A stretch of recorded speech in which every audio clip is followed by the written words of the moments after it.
சுவாமி புறப்பட்டு போறாள், தேர்ல போயிட்டு இருக்காள். நான் ஏதோ சாப்பாட்டை பத்தி சொல்றேன், எனக்கு ரொம்ப சாப்பாட்டுல ருச்சின்னு நினைச்சாங்க. எனக்கு சாப்பாட்டை பத்தியே தெரியாது எனக்கு. அப்போ உடனே என்ன பண்ணினாள், தசரதனை அலறி கொண்டு வீதியில ஓடி வந்தார். கௌசல்யா அலறினாள். இந்த ஜனங்களுடைய ஒரு தோஷத்தை பாருங்க, சில பேர் தசரதனை வெய்யறாளா, சில பேர் கைகையை வெய்யறாளா. இது வெய்யறதுக்காக ஏதோ சின்ன சின்ன காரணமாவது இருக்கு. கௌசல்ய வெய்யறாளா என்ன பாப்பம் பாருங்க. என்னன்னா ராமன் காட்டுக்கு பறக்கிறதுக்கு அப்புறம் அவன் இன்னும் அழுதுகிட்டு உயிரோட இருக்காளேடிங்கிறாளா. ஆயசம் ஹிருதயம் நூனம் ராமமாது ரசம்சயம் யத்தேவகர்ப்ப பிரதிமே வனம் யாதின வித்யதே. நம்மூர் தெய்வமான ரங்கநாதனை ஊரை விட்டு போனால் எப்படியோ அது மாதிரி என் பிரபு காட்டுக்கு புறப்பட்டு போற போது கௌசல்யா உயிரோடு இருந்தாளே ராமாராமான்னு. அடையப்பா இரும்பு அவன் நெஞ்சுங்கிறாளா. அயசம் ஹிருதயம் நூனம், அயசுனாலே பண்ணப்பட்டது இது. ராமமாது அசம்சயம், அசம்சயங்களாம் சந்தேகமே இல்லை. என்ன குழந்தைனா சாமான்யமான குழந்தையா என் பிரபு ராமன். எத்தேவ கர்ப்ப பிரதிமே, ரங்கநாதன போன்ற தெய்வம் காட்டுக்கு போற போது உயிரோட இருக்காளே அவள், காட்டு வடிக்கலையே அவளுக்குங்கிறாளாம். பணம் யாத்தி நபித்யதே, இப்படி எல்லாம் வெய்யறாளாம். கௌசல்யம் வெய்யறாளாம். நான் ஜனங்கள் யார என்ன சொல்றான்னு சொல்ல முடியாதுன்னு எல்லாத்துக்கும் சொல்லுவாங்க.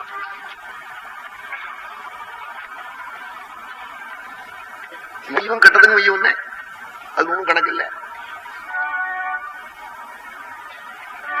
தசரதன் ஓடி வந்தார். அலறிக்கிண்டி ஒரு வீதியில ஓட ஆரம்பிச்சுட்டார் தேரோட. நிறுத்துங்கிறார், சுமந்திரனை கூப்பிட்டு தேரை நிறுத்துங்கிறார். அவர் ஓட்டுங்கிறார். இவர் திஷ்டாங்கிறார், அவர் யாகிங்கிறார். ராமன் ஓட்டு வேகமாங்கிறார், இவர் நிறுத்திவிடு தேரேங்கிறார் தசரதன். சுமந்தர் பார்த்தார், ராமா நான் இப்ப என்ன பண்ணுவேன்னார். அவருக்கு என்னன்னா இந்த சமயத்துல ஒரு வரம் வாங்கி பண்ணோம்னு எண்ணம். என்ன நான் அவர் சொன்னபடி காக்காவனா என்ன போன உடனே கோவிச்சு போறே நான் என்ன பண்ணுவேன்னு கேட்டார் சுமந்திரர். அப்போ ராமன் நீ போவாண்டா நான் என்னோட வந்து விடுன்னு சொல்லிவிடுவார்னு எண்ணம் அவருக்கு. முள்ள ராமனோட கூட போயிடுறதுக்கு இது ஒரு சந்தர்ப்பம், இப்படி வாக்கு வாங்கி விடலாங்கிறதுக்காக இவர் பார்த்தார். சுவாமி சொன்னார், அப்படி ராஜா கோவிச்சுக்கிட்டா நீங்க சொன்னதை நான் கேட்கலன்னு சொல்லிவிடு. கேட்கலன்னு சொல்லிவிடுனா என் காதல விழலேன்னு பொய் சொல்லணும்னு சொல்லி கொடுக்கல. நாஸ்ரௌஷமிதி ராஜானம் உபாலப்தோபி வக்ஷசி. காக்கலேன்னா நீ சொன்னபடி செய்யலேன்னு அர்த்தம். என் பையன் ஞானத்தை காக்க மாட்டேங்கிறான்னு சொன்னா என்ன அர்த்தம்? காக்க மாட்டேங்கிறான்னா அவன் காதல விழாம இல்ல, அவன் செவிடு இல்ல, சொன்னபடி செய்யலேன்னு அர்த்தம். அது மாதிரி நீ சொன்னபடி நான் செய்யலேன்னு சொல்லு. ஏன் செய்யலேன்னு காட்டா சிரம் துக்கம் இது ராமபிரவீத். இப்ப நீ நிறுத்திக்கிண்டா தேர. அவர் என்ன பண்ண போறார்? தேர்கால வந்து மண்டையை முட்டிக்க போறார். மண்டை உடைய போறது. உடனே பிளாஸ்டிக் போட்டு பேண்டேஜ் போட்டு கட்சி விட்டு நான் பரப்பணும் காட்டுக்கு. இப்ப மண்டை உடையாம பரப்புறது தேவையா? இல்ல நிறுத்தி விட்டு ஒரு மண்டை உடைஞ்சு டாக்டரை கூப்பிட்டு வந்து தைச்சு கிச்சு எல்லாம் பண்ணிட்டு போறது தேவையா? அப்பா காட்டா இப்படி சொல்லிவிடுனாள். அதையும் தவிர்த்து அவர் சொல்றத நீ காக்கவும் கூடாது. இப்போ அது சட்டத்துக்கு விரோதம்.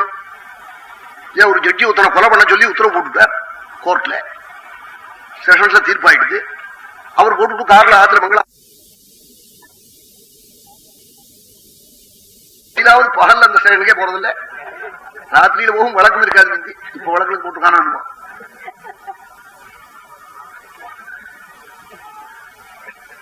இந்த சொன்னே ராஜா அப்படியே நின்றுட்டாளா.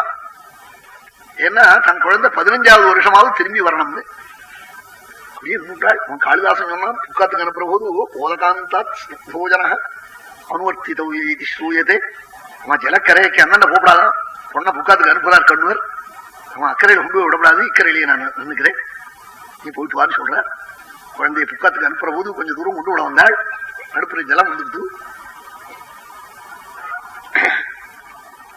உடனே தசரதன் அப்படியே நின்றுட்டார். ராமனுடைய தேர் மறையில மட்டும் பார்த்தாளாம். தேரை தேர் மறைஞ்சு போன பிறகு அந்த புழுதி எல்லாம் பறந்துதான் அதை பார்த்தாளாம். புழுதி அடங்கின பிறகு திரும்பி நாளாம் அரவணைக்கு போவதற்கு. அப்பொழுது கூப்பிட்டு எனக்கு கண் தெரியலேன்னாளாம். ஏன் கண் தெரியலே போடீரேன்னாராம். அப்ப இருந்தது கண், இப்ப கண்ணை விஞ்சு போச்சுன்னாளாம். என்னமா விஞ்சுதுன்னாளாம். என் கண்ணும் என் கண்ணனான ராமனோட காட்டுக்கு போயிடுதுன்னாளாம். ராமம் மேனுகதா திருஷ்டிகே அத்யாபினவர்த்ததே.